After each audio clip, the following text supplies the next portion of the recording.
Welcome to Natural Habitat Adventures Daily Dose of Nature. Jaguars of the Pantanal and Pumas of Patagonia. Ecotourism Fostering Conservation, presented by Brazilian expedition leader Helder and co-founder of Jaguar conservation nonprofit Onçafari, Mario Haberfeld. Thank you so much for being here today, gentlemen. Helder, I'm going to hand it off to you. Thank you, Kendall. I appreciate your hard work to make this happen. Hi, everyone. I'm presenting today from sunny Brazil. So for those who are joining us here, thank you very much. And I hope you enjoy this webinar and this Dose of Nature. Talking about nature, being a wildlife guide is a lifestyle, right? So I'm always in the wild, guiding or on a free day. And when I'm not in the wild, I'm studying it. So it's a kind of a lifestyle and a profession. But I got this lifestyle after arriving at the Pantanal and later guiding in Patagonia, two outstanding South American locations, South America destinations for wildlife safaris, right? And the message of this webinar will be, your safari has the power to protect nature. And ecotourism can be a driving force to build passion for nature and wildlife. And I can build interest for national parks and protected areas, but ultimately it can build conservation awareness. And to talk about ecotourism and conservation, I could never be in a better presence than today. So I'm very happy to be here with a special guest and friend, Mario. I'm thrilled to have you here. I bet your agenda is full, and well, you know, for those who doesn't know him, this guy is busy, never stops. He was a car racing driver, so imagine, hard to follow. Well, now he studies and conserves jaguars, and I cannot wait to hear all the news about Onçafari and the big cats, right? So Mario, please tell us first what you do and what Onçafari does. Hi, Helder. Hi, everyone. It's a pleasure to be here. Participating here in the Daily Dose of Nature. As you said, it's also a pleasure to being here with you. I met Helder at Caiman Ecological Refuge back in 2010, 2009, and since then I've started Onçafari. I used to be a race car driver, like Helder mentioned. I raced all the way up to Formula One in Europe and in Indy cars in the US. And then I retired about 12 years ago now. But I always wanted to work with conservation. Not being a biologist or a vet, I wasn't sure how I could get engaged and work with conservation. So I took a 2-year sabbatical, traveling all over the world, seeing many animals in the wild, from giant pandas in China, polar bears in Canada, tigers in India, gorillas in Uganda, and so forth, finding a way that I could help wildlife in Brazil. And after all those trips, what really stood out is that to help wildlife in Brazil was important to develop ecotourism, because through ecotourism, the animals start having a value. You develop you create jobs for the local community, and you even increase the price of the land where you're working at. So this is how we started. Onçafari is going to be 10 years old in August this year, and it's again a pleasure to be here and to be talking with you guys. Right, and Onçafari was born in the Pantanal, right? So before we continue, a few details about Onçafari. How about we point the destination and give some informations about this area, right? So Pantanal is in South America, is a biome and located at south of the Amazon. Its 2/3 are in Brazil, the rest is in Bolivia and Paraguay, and mainly private cattle ranches, and yet 85% still conserved. So is the most conserved biome of Brazil, right? And it is an outstanding area, not a jungle. It is a wetland and presents features of savanna, but much complex than that and richer than that. And it is one of the largest wetlands in the world. and it's an inland delta. The landscape resembles a lot Okavango Delta in Botswana, but is much bigger than that. For US citizens, the size of Utah State. So you can compare. Or you can fit 3 European countries in the same area. That is 81,000 square miles. So it's a pretty big area. And is a first-class wildlife viewing destination. I mean, it's the greatest concentration of wildlife in all the Americas. We start here with a giant anteater. This is an outstanding animal. I mean, it's a huge guy, 7 foot long and weighing over 100 pounds. So, I mean, we're talking about big mammals too, right?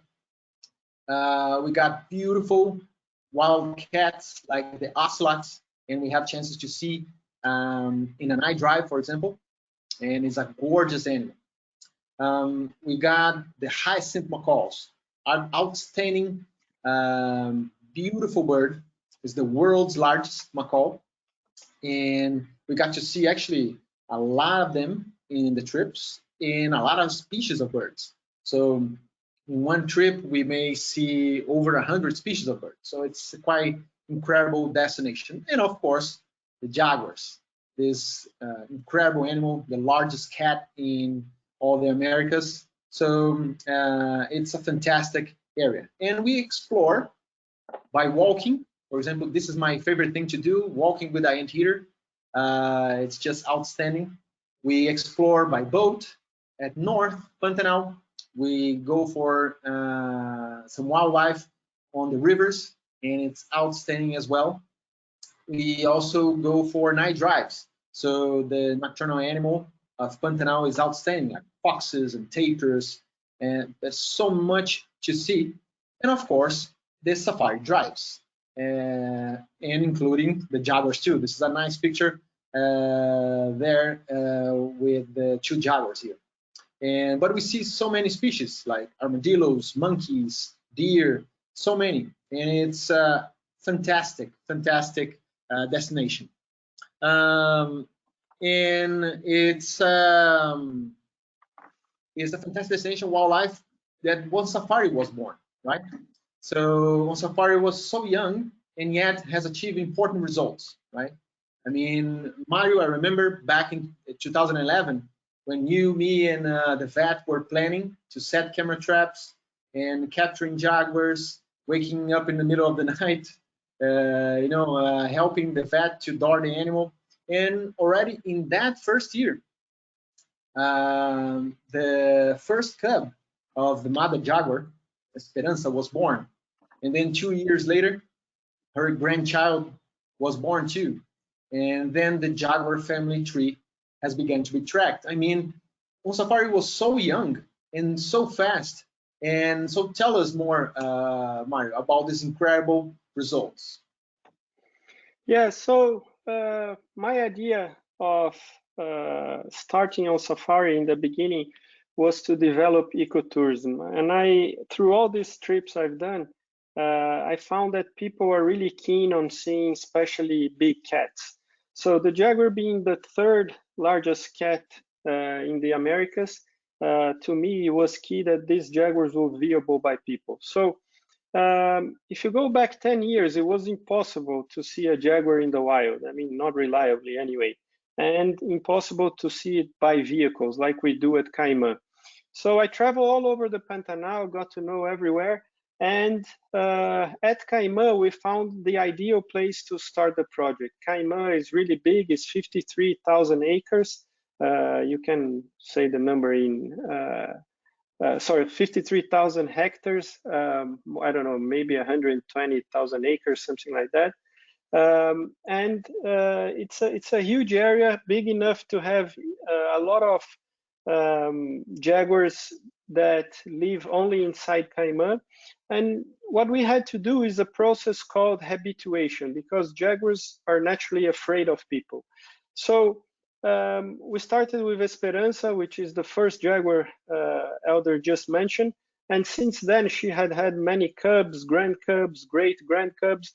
And each generation that goes by, it becomes easier to see these cats in the wild. So we have had pretty good numbers of sightings over the years, and this model of ecotourism really worked. Nowadays, we have 7 different bases across Brazil in 4 different biomes. So as well as with jaguars, we now work with different mammals of Brazil.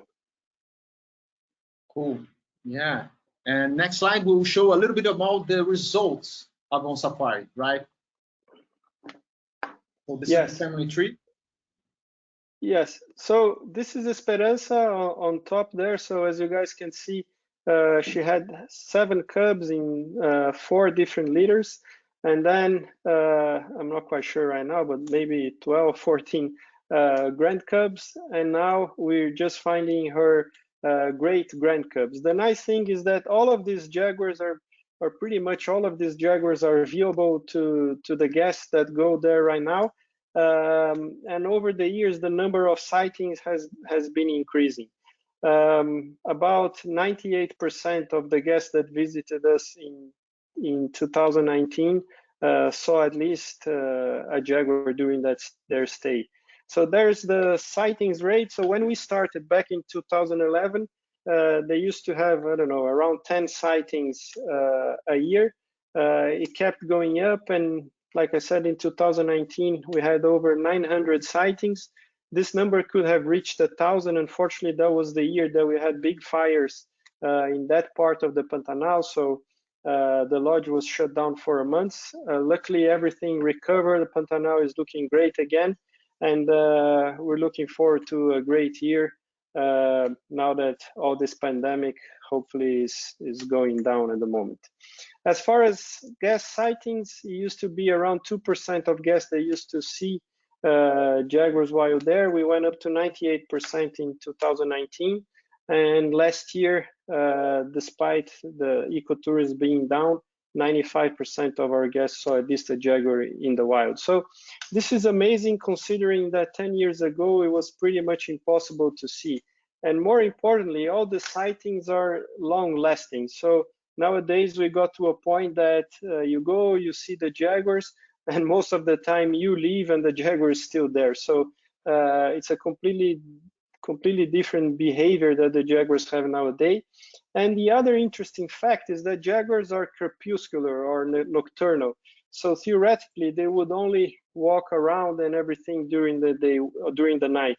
What we're finding is that now that they don't feel afraid of our vehicles, of all that's happening inside Caiman Ecological Refuge, we're more and more seeing jaguars during the day, which obviously it's a lot nicer for photos and so forth. Oh, I remember, Mario, in the past, when we see a jaguar, we would need to pay a case of beer to the other guides. So today it's impossible to do that. Yeah, sorry. Yeah, you would go bankrupt if you had to pay a case of beers. But yeah, like Elder mentioned, in the beginning it was really hard. We were going for 2 years with hardly seeing any jaguars, and it was a very complex process where we had to bring people from Africa to help us develop this whole project. But I think the nice thing, apart from the results that we're seeing jaguars, that the guests are seeing jaguars, is the increase in the occupation of the lodge. So in the first 8 years of Onçafari, the occupancy of the lodge almost tripled now that Caiman became famous for jaguar sightings. And the reason that's good is because now a lot of people that didn't have jobs in the past now are being employed to work at the lodges, especially women. Pantanal, it's about 95% privately owned, and in pretty much all that land you have cattle ranching. So all you used to see was men having jobs in the cattle business. Now with the development of ecotourism, not only men but also women find jobs in the ecotourism business. So yeah, go ahead, Elder, sorry. No, I just was hearing you, and you just showed us the incredible results of tourism but I know that Onçafari is much more about it. So tell us a little bit more.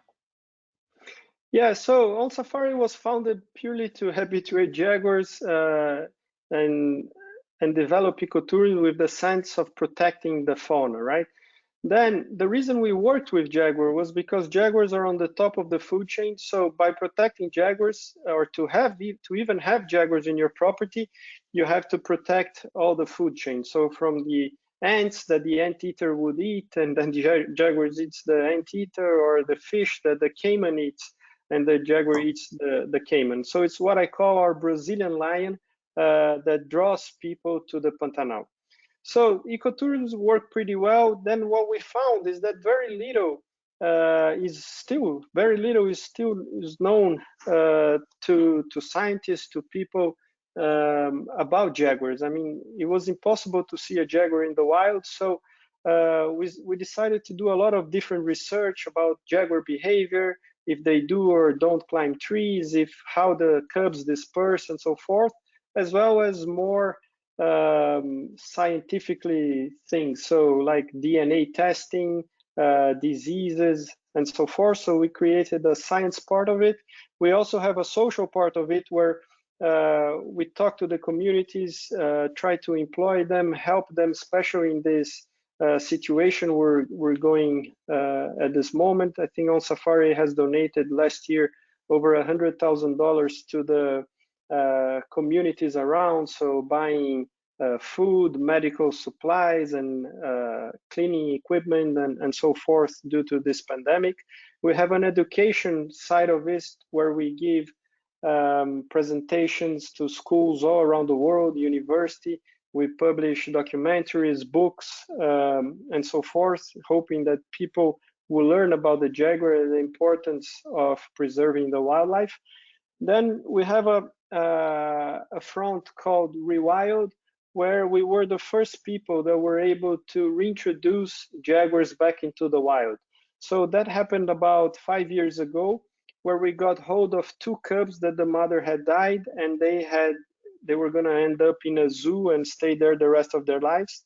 We built an enclosure inside Caiman, I think 100,000 square feet, and we had to train them how to hunt and how to be wild again, because that's supposed to be the job of the mother. They didn't have the mother, so we had to, in a way, be their mother and try to teach them. There's actually a documentary from the BBC and Nat Geo called Jaguar Brazil Super Cats, which is about that process. They spent 1 year with us filming this documentary, as well as we have another front called Forests, where we look for areas that are in danger, but they are biologically important. And through donors and sponsors and so forth, our idea is to buy those areas and make them self-sustainable through carbon credits and so forth, ecotourism, and leave it protected in perpetuity. So nowadays, we already own one area in the Amazon rainforest, as well as the land neighboring Caiman. So there, we're creating already, together with partners, about a 400,000 hectare biological corridor. So I think this is just a photo right out there showing how we're used to see jaguars nowadays. And you can see they're very relaxed near the car, and it's pretty much like seeing lions and leopards in Africa.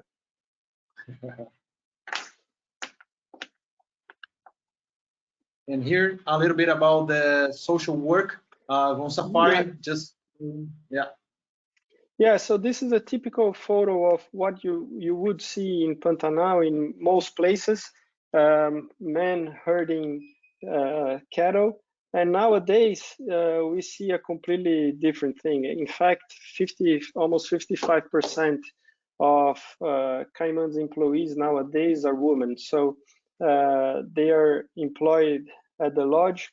And this is a big gain for Pantanal families. Before, the man of the house had to support his whole family. So the wife, the son, the daughter. And we actually have a case nowadays, or many cases nowadays, where the culture of these people has been transformed. So a lot of guys that work with us nowadays, they used to be cowboys, now they're safari guides. They used to work in maintenance, and now they're safari guides. So it's changing the whole philosophy of the people that live there, as well as the kids that, instead of just being wanting to be cowboys, now they want to be biologists, vets, and so forth. So I think the social part of it, it's very nice. In some cases, the first word they learn is Jaguar. So this is a very cool picture. This little girl, she can hardly talk, but she can already say Jaguar, which is onça in Portuguese. And this is what I was mentioning. This guy, he's a safari guide with us nowadays. In the past, he used to actually hunt jaguars. Then he became a cowboy. Then he was trained to become a safari guide. And now he doesn't have, he has a much better salary. So does his wife, that now is the cook in the lodge. The daughter is a cleaning lady, and the son is training to become a safari guide. So his whole home income went up a lot. And if you tell this guy nowadays that you're gonna hunt a jaguar, you better be running, because he'll probably run you. Because so much that they now understand the importance of the jaguar. And that's the enclosure. Yeah, that's the enclosure I was mentioning, that we did the whole rewilding process. It was fantastic that we kept the jaguars there for about a year or so. And after that, we opened the doors, they went out. So they're called Isa and Fera. And the greatest thing is that for the last 5 years, so they've been out in the wild, they never needed any more help from people, so they managed to survive on their own. And in recent years, we found out that they each had 2 litters of cubs in the wild. And just last week, we found out that the second of them, or one we found out December last year, but the other one just a couple weeks ago, that they're both grandmas already. So even scientifically, now it's proven that this process worked. We repeated that process in the Amazon. We repeated in Argentina, in a place where jaguars already extinct. So it's a much broader project than just saving the lives of these 2 cats. We now see them as part of the ecotourism business by chance. We never did any habituation with them when they were in the enclosure, but nowadays they're very relaxed, which is great, so we can still follow them. But it has the potential of saving different jaguars populations around the world. Yeah, Mario, you were so clear with the message. I mean, ecotourism as a tool for conservation, and both ecotourism and conservation can enhance social and economical development. So it was a quite interesting and important message. And I mean, this is happening around the world, and actually, especially in Africa, which Habituation was born. And this is a map from South Africa, very close to Kruger National Park, right? And Mario mentioned habituation. This is a key word here, and it's very important to understand that it's an interaction between humans and animals that does not generate harm or benefits. So it does not tame animals, it maintains them wild and free. And later we're going to come back to that that map, but the next photo we will illustrate that concept. So this is me and Mario back in 2012 when we were in Africa. And I mean, this is a 7-ton African elephant, like 10 feet away from us, right? And this huge animal is habituated to human sounds, to boats, to vehicles, to lodge structure, as you can see in the picture there. and is not habituated to man on foot, right? But he does not see us there. In that picture, he don't see us. So it just sees the large structure there and is not threatened and not curious. He was just eating grass right in front of us there. So in Mario, you have so much experience in habituation. If you could share a little bit more about that.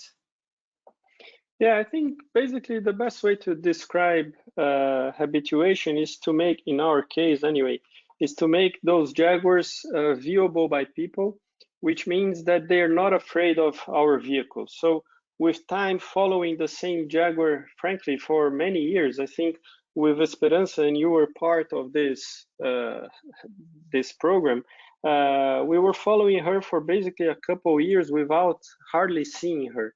But once she found out that those cars don't mean any harm to them, they treat the car, the best example I can give, it's like the same way she treats a tree. It's a tree that moves, but it doesn't represent any harm to them. So it's a neutral relationship. The jaguars don't gain anything from it. They don't lose anything from it. They simply stop running away from the car and behave naturally in front of the vehicle. And when it really happens and when it really starts working, it's when that female jaguars have cubs, because the cubs copy the behavior of the mother. So if the mother shows the cub that those vehicles do not represent any danger, she's done the habituation process for us. So it's very common nowadays when we're seeing a mother, then we see a cub for the first time. When we arrive, the mother stays there laying down and the cub runs away. Then she makes kind of a strange noise, which I probably think it means, hey, relax, this is okay. The cubs come back, and then from then on, it's done. So in the beginning, it was a very hard problem. In other areas where we're starting this process, it's a very hard. But once you have habituated jaguars, obviously, as long as you treat them with respect and give them room and so forth, then it goes by itself and it should be better all the time.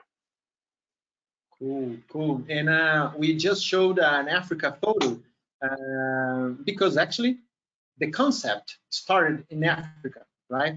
Right close to Kruger National Park, right? Right there. If you want to continue, Mario, 40 years ago, right? So when I did all these trips, actually I've been going to Africa since I'm 12 years old every year, and I always really loved wildlife. I just don't have a formal diploma on that. But on all those trips, one that really caught my attention was this place called Sabiced. So what you have there is the darker part is the Kruger Park, which is the oldest and largest national park in South Africa. And what happened here in Sabiced, it's very similar to what's happening here in Brazil. So what was happening there 40 years ago, it's similar to what happens in Brazil now. So in the Sabiced, people had, they were used to raise cattle, sheep, and so forth. It was a very dry area, but they used to lose a lot of these animals to lions, leopards, cheetahs. And it wasn't a very profitable business. One guy in a property called Londolozi decided to habituate a leopard. At that time, was impossible to see a leopard in the wild. So he did this whole process of habituation. He did a lodge. People start coming to the lodge. It was the best place to see, or the best only place to see leopards in the wild. He did another lodge. Worked better. The neighbors saw, well, this guy is earning more money by conserving the wildlife than the shooting the wildlife. So they also changed to ecotourism, then the other one. So I don't know, 15, 20 years later, the whole region, the whole lighter area that you see here from north to south became a reserve. It's still private area, private farms, but they're all connected and they're all doing ecotourism. So this was great for animals, especially big cats that stopped being shot. Also, there was a fence that divided the Kruger Park to this area. So this fence were taken down. So the animals now have more area to roam. It created lots of jobs, like we just talked before, jobs for men and especially also for women. And it really increased the value of the land. To tell you a quick story, Londolozi, it's about 10,000 hectares big, and so is the neighboring property. The neighboring property was sold 3 years ago for a lot of money. So nowadays, who takes care of Londolozi is the sons of the guy who got the land in the first place. And the way he got the land was in a tennis match, because the land was worth nothing. It was dry. The lions used to eat all the sheep and everything. So he won it in a tennis match. I don't know, a couple decades later, the neighboring area was was sold for the highest price ever sold in South Africa in agricultural land. Agriculture meaning outside of cities. So what he got in a tennis match was sold for $110 million later on. So through ecotourism, they start valuing not only the animals, not only employing people, but also valuing the land. So it's a win-win situation for everybody, for people, for animals, for landowners, and so forth. Yeah, and it's so incredible. Like the land value increased. I mean, if you compare after the tourism was established, Kruger National Park was worthing every hectare $2,000, and then in the private area at north, like the light green area, 4,000, and then later this special area in Sabi Sands around $9,000 per hectare. So it's amazing, right? And let me show you some numbers, right, about conservation travel, right? So first, 7.7 million. That is the number of jobs tourism industry in Africa provides. So it's a lot, right? And 20 million is the annual revenue generated by tourism to see mountain gorillas, right? My dream. I need to be there one day. An elephant is worth 76 times more alive than dead if you compare with ecotourism and then killing it for the tusks, for example. And it's not happening just in Africa. 51% is the percentage of Galapagos Islands economy generated by tourism. So it's incredible. And then 35 million is the annual revenue by wolf tourism in the greater Yellowstone area. I mean, it's happening in a lot of places. I mean, in Asia with pandas and tigers, or in Canada with polar bears. I mean, and so many benefits and more. I mean, ecotourism can mitigate conflict between big cats and humans over livestock, especially in Pantanal.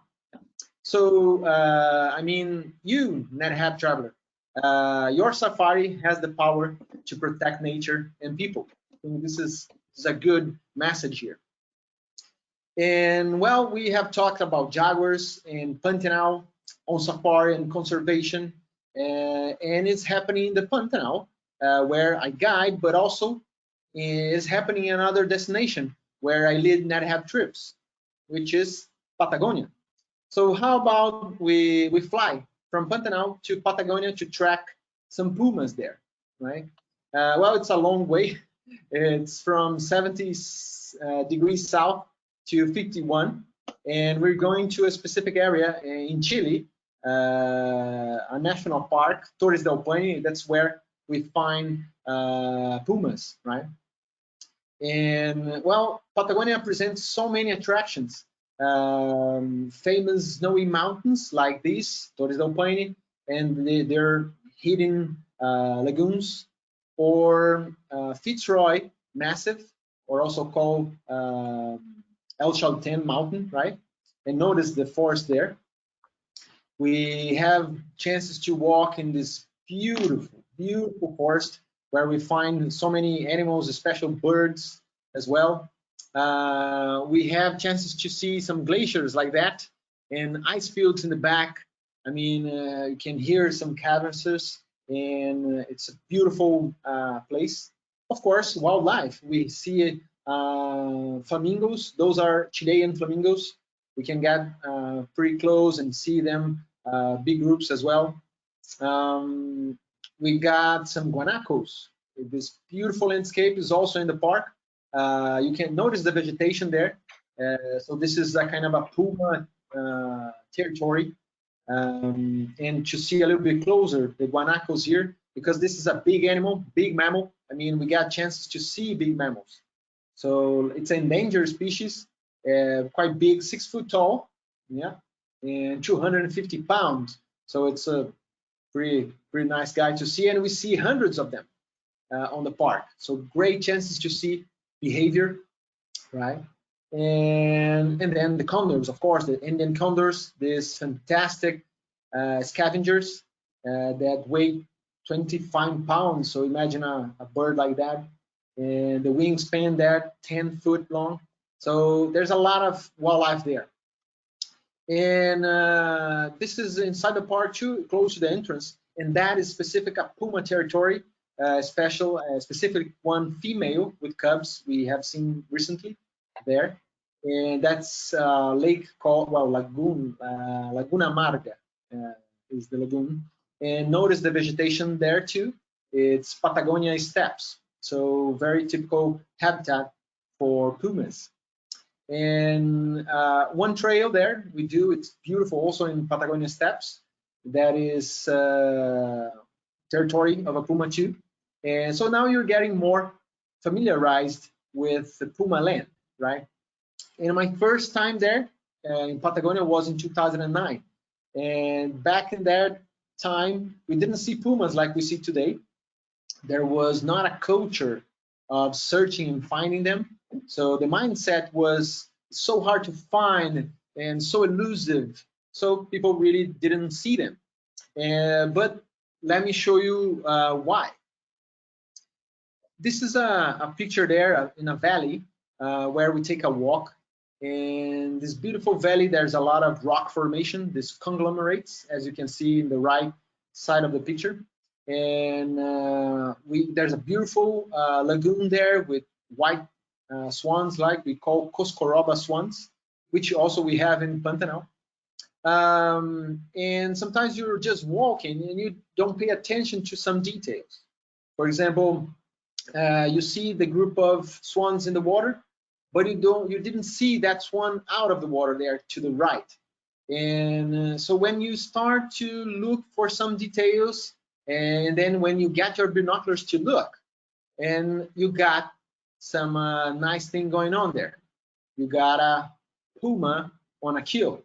So I mean, it is fantastic to view a puma like that, and especially on a kill, which you assume that they are quite aggressive or could be running away from you.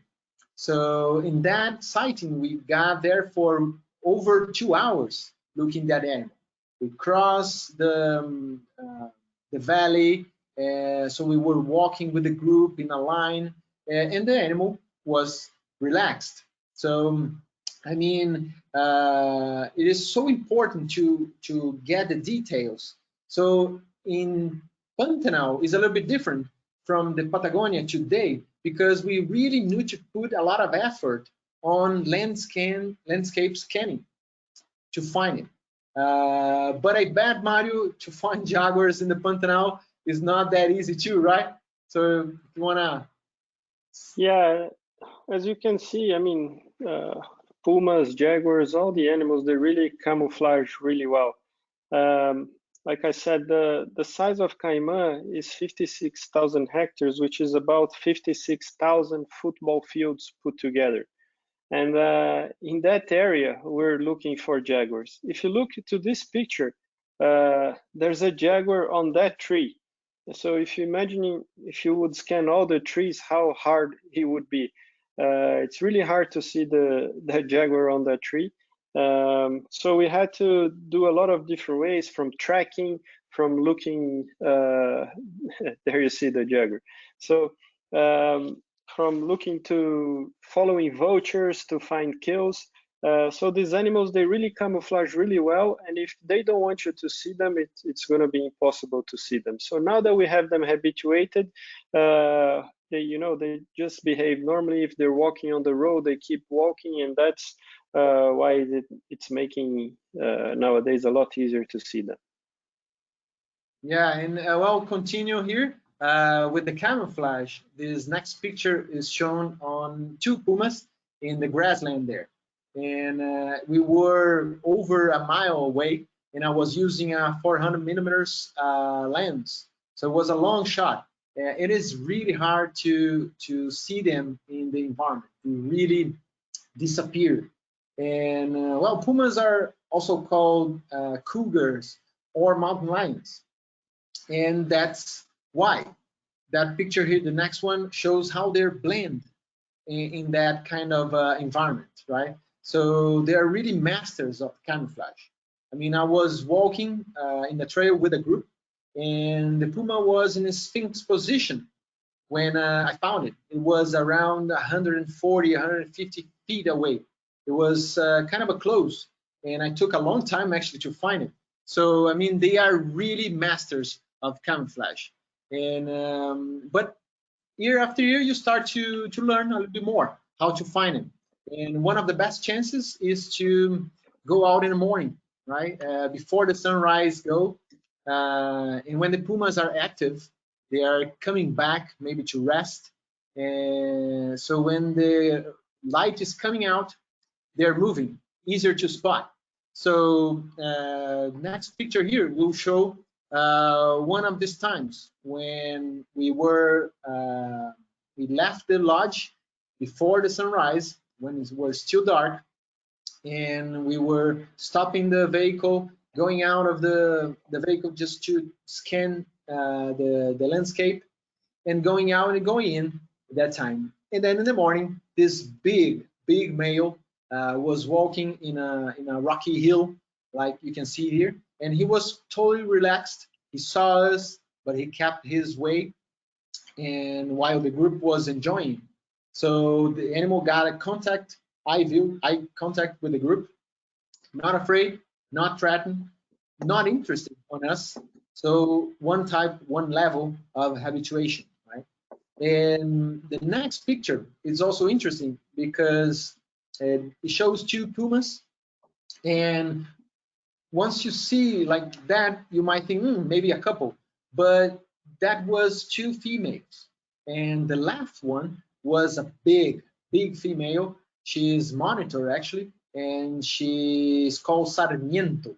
And the right one is also a female, but much smaller. And the group were experienced that one, the little female, being expelled by the dominant.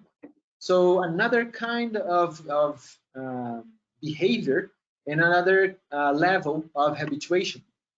And we were there appreciating all this.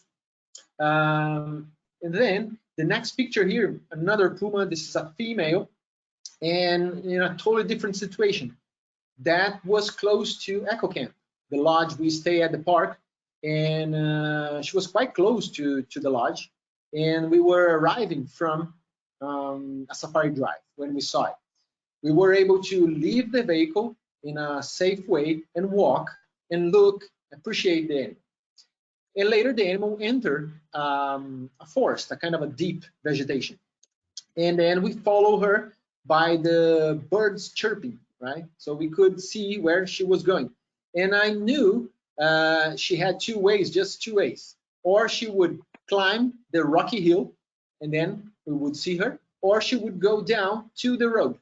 And then we set our group in a nice place there, just waiting to see both ways.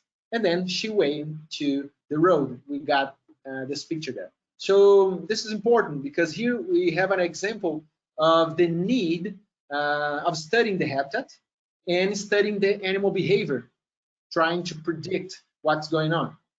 And then also the next picture is interesting because it's the same female, same puma, but in a different trip, in a different day. And this one, she was close to the famous W trail, the famous W trail in Torres del Paine. But that's a busy area, so a lot of people trekking. And when we saw her, I knew she was just passing. She wouldn't stay there. So we moved back. We lost eye contact, and I knew because of the terrain, because of the landscape, the only place she could go is a very not walked trail. So then we kept waiting there for maybe 3-4 minutes, and then she entered right there in the area, and we got a nice view of her face coming towards us, right? So, but why I'm saying that?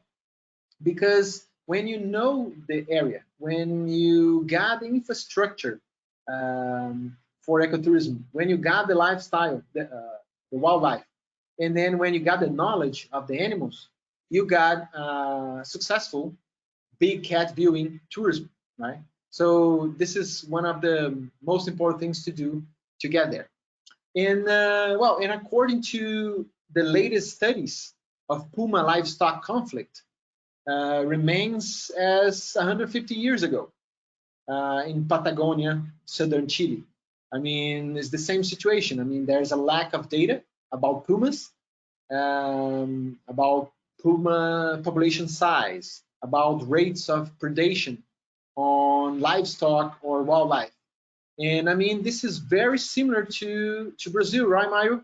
To jaguars, right? So if Mario, if you want to add a few things about conflict, about the jaguars there. Yeah, I think in Brazil, jaguar face different problems in different biomes of Brazil. But in the Pantanal specifically, the biggest threat to jaguars, it's actually cattle ranching. Despite cattle ranching in Pantanal being done sustainably, in the sense that in the Amazon you would have to cut all the trees to do cattle ranching, in Pantanal you have all these natural fields. And in some ways, I think cattle ranching protected the Pantanal thus far. But with the jaguar is a different problem, because obviously you have jaguars, you have cattle. From once in a while, the jaguar prey on the cattle. And then, despite being illegal to hunt in Brazil since 1967, people still hunt. Elder mentioned how big the Pantanal is. It's the smallest biome in Brazil, but in other ways, it's very, very big. So the whole idea with ecotourism is to give another alternative to landowners that could, make money out of tourism and not just from cattle ranching. So at Caiman nowadays, people don't care if from once in a while the jaguar eats a cattle, because it's highly compensated through the ecotourism business. But we've done some research, and the numbers that we found is that between 1 and 1.5% of cattle are lost to jaguars a year. So it's not a lot. They lose a lot more through castration, through bad vaccines, through poor management, or simply being lost in the Pantanal. So I think the least of the problems of the cattle ranchers are really the jaguars, but it's the easiest one to blame. So this is a long-lasting war that ecotourism can solve. Oh, yeah. Well, and nevertheless, jaguar viewing tourism in Brazil and puma viewing tourism in Chile has prospered in the last 7 years or so. And there are a few organizations working in Brazil and also in Chile. In Chile, this picture is from Pantera, another NGO, a serious NGO working with that in the area. And comparing to Pantanal, where in some locations the jaguars are habituated to vehicles, at Patagonia it is quite different, because some pumas are habituated to humans on foot. So different, quite different, right? And different safety protocols are needed. So Onçafari, back in Brazil, implemented safety protocols for jaguar viewing in the private areas that they work at. So also, Mario, if you want to, with that picture in mind, if you want to say a little bit about the safety protocols that you implemented in Brazil. Yeah, we have a lot of things like not going out alone at night, always with someone, not going out on foot at night. But I think the main thing is these cats, they don't see people as a prey, right? We're much taller than them. We have forward-facing eyes, which only predators have. So they don't know how strong they are, and we have never had any cases of even feeling threatened by jaguars in Pantanal. I imagine it's the same here in Patagonia. But all the guests that go there, I mean, they don't need to feel afraid at all. But we do give a safety explanation. You never run from a jaguar, or for that matter, from any wild animal, because all of them can run faster than you. You don't throw things at them. And normally you just stand your ground and the animals will move away. But it's really not a worry to the guest. I would say the biggest issues are with cowboys and those guys that are walking around day and night through the ranch. But again, we never had a situation where it was a problem. Nice. Yeah, in Patagonia, there are some safety protocols that I know in 2 private areas, but in public areas in Torres del Paine, for example, there are initial rules written, but not fully implemented. So it's a little bit different from what you got there, Mario, in Brazil. And for example, there are no guides there certified on specific safety protocols, but there are a few rules and protocols proposed, such as distance from a resting and sleeping puma of 300 feet, or 100 feet from an active puma. Groups need to approach in a single line. There's a few things, or for example, do not interfere on its natural behavior, those things. So this is examples of that. But in other hand, we showed here in this webinar a lot of pictures of habituated pumas in different levels. So including puma on a carcass, for example. So it seems habituation is working, and with safety protocols will be incredible. So I think we're going to the end of the presentation here, and I would like to say, come to Pumas, come to Patagonia to see pumas, and come to Brazil to Pantanal to see jaguars with Mario there. And we'll be waiting for your safari there, right, Mario? Yeah, and I think in the end of the day, this whole situation of safety and seeing well the animals, it all comes down to having good guides. And I think what's nice about Nat Hab is that, I know a lot of the guys that do the tours in Brazil, and it's always very, very, very nicely done. So yeah, we're open for questions, and I really look forward to seeing all of you someday down in Pantanal. Great. Thank you so much, gentlemen. We do have some wonderful questions for you. And I just want to remind everyone who's watching, if you have a question today, you can submit those in your control panel under the questions field. Okay, Mario, could you repeat the name of the documentary that you mentioned earlier? Yeah, it's called Jaguars, Brazil Super Cats. I think if you look online, you can find it. Okay. Would you happen to know when it was released, what year? Yes, I think it was 2018, 19. I'm not sure. Okay, great. I'm not sure. So someone here is wondering how wide the gene pool is of the jaguars that you've worked with. Quite wide. I mean, just to be clear, Caiman is that big, but it's not fenced or anything like that. So the jaguars can move freely. We have identified over the 10 years about 170 different individual of jaguars at Caiman, obviously not at the same time. Some come and go, some are passing through, some disperse. But yeah, there's where we are, it's thankfully quite still wild area that jaguars can move, and there's no genetics, I don't know how you call it, the gene pool, it's not a problem. But like I said about the reintroduction of jaguars, this is important in areas like the Atlantic forest of Brazil, which is basically the whole coast of Brazil. I don't know, let's say 3,000 miles long or so, and is estimated to have less than 200 jaguars there. So that have a very small gene pool, and it's becoming a big problem in that area. Mm-hmm. Okay, the next question I have here is, it came from actually quite a few people. They're just wondering about the habituation process and whether or not that leaves any of the animals at a greater risk for being poached. Yes, this was our main worry in the beginning. So this is why we started with Esperanza. We found that her whole territory was within Caiman, so she wouldn't be I don't know, susceptible or feel less afraid of vehicles and had the risk of being hunted in a neighboring property. But through the years, what we've noticed is that first, there's a big buffer zone around Caiman. All the farms around Caiman are owned by cousins and so forth of the owner at Caiman.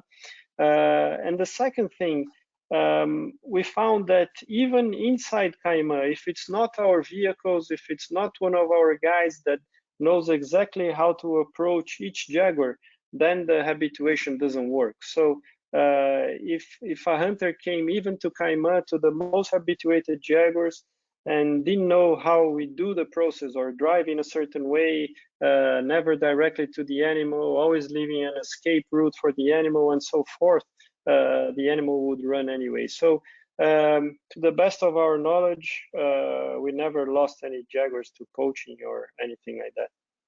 Mm-hmm. So how easy is it to identify all the siblings in the Jaguar Esperanza family?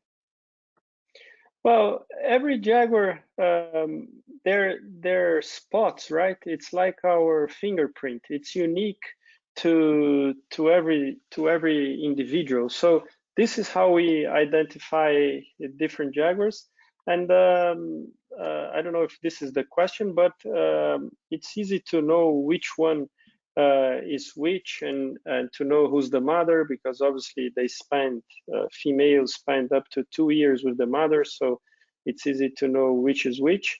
What we really don't know, we have to guess, is who is the father, because they end up mating with a lot of different males, and we believe that's a strategy to avoid male jaguars killing the cubs.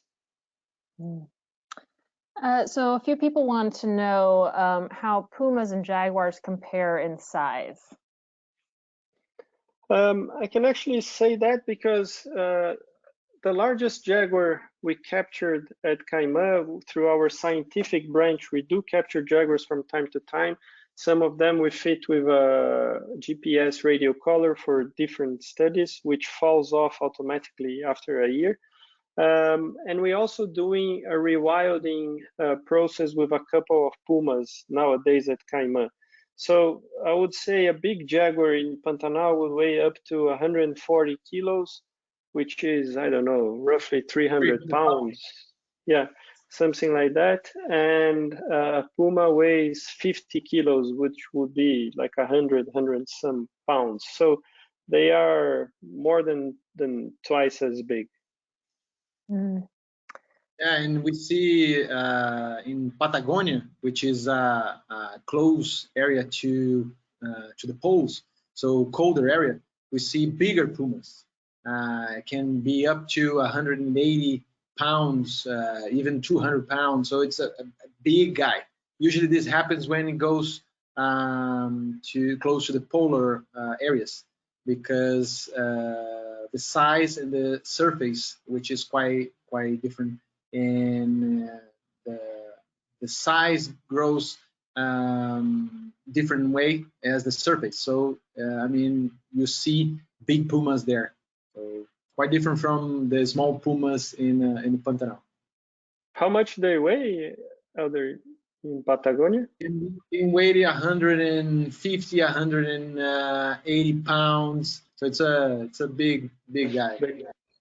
Yeah.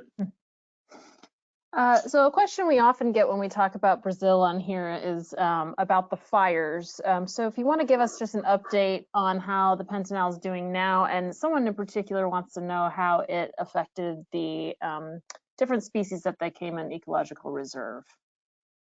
So at Caiman, we had a huge fire in 2019, which burned more or less 60% of the entire ranch, and it looked like somewhere out of space. The good news is that, that was in September. By December, everything with the rains, everything looked good again. So I would say, as a guest, you would not notice the difference. Obviously, it was a huge impact in slower animals, so caimans, snakes, and even anteaters to a degree that couldn't run from the fire. So we found a lot of carcasses, unfortunately, after the fires, and even monkeys that would climb trees and burn with the trees. So it was a big disaster. I think if you go there now, it's very hard to notice. But it's hard to say what's the whole impact of that. I think will take years to find out. Last year, we had huge fires in the northern Pantanal where 30% of the Pantanal was burned. So we probably lost an area the size of Switzerland, more or less, to the fire. So as Onçafari and other organizations, we're doing a lot of private fire brigades. So we're donating fire brigades to a lot of different areas, different ranches in the Pantanal, because what we found is that if you combat the fire early, it's possible to put it out. But if it gets to a certain size, by the time the firemen arrive and all of that, then it's impossible to put it out. So we are strategically putting private fire brigades in different areas of the Pantanal so they can fight the fires and keep it at as small as possible until the firemen arrive and are able to put it completely out. But it's a problem that's happening more and more often in Pantanal with the change of the weather and so forth. So it's a huge worry for the future. Mm-hmm. So final question on jaguars, Mario. Did the two jaguars who were raised in the enclosure stay together for a while after they were released, or did they immediately go out on their own separate ways? Yeah, this is actually amazing and almost unbelievable. I mean, they spent, we released them when they were 2 years old, because that's the age that they become independent in the wild. So they spent the 2 years of their lives together. They were hunting together, sharing food and so forth. The day they went out, one went north, the other one went south. And despite following them with collars, because that's the only way we were going to know if the process worked, despite them going to the same places, they have never been in the same place at the same time. So they never saw each other again, which is it's really amazing. Yeah, absolutely. Okay, gentlemen, well, we are past the top of the hour, so I'm going to call it there with questions. Thank you so much. This was really interesting. I always love hearing from you, Helder, and I thank you so much for bringing Mario to us today. I'm going to hand it back over to both of you for any closing comments you'd like to make, and we'll start with Mario. Yeah, no, just thank you guys very much. Again, hoping to see most of you one day down in the Pantanal. Thank you for the opportunity. Thank Nat Hab for also supporting our work with donating camera traps and so forth. And thank you, Elder, for inviting me. It was great to be here with you guys. And Helder? Thank you, Mario. Thank you very much for being us here today.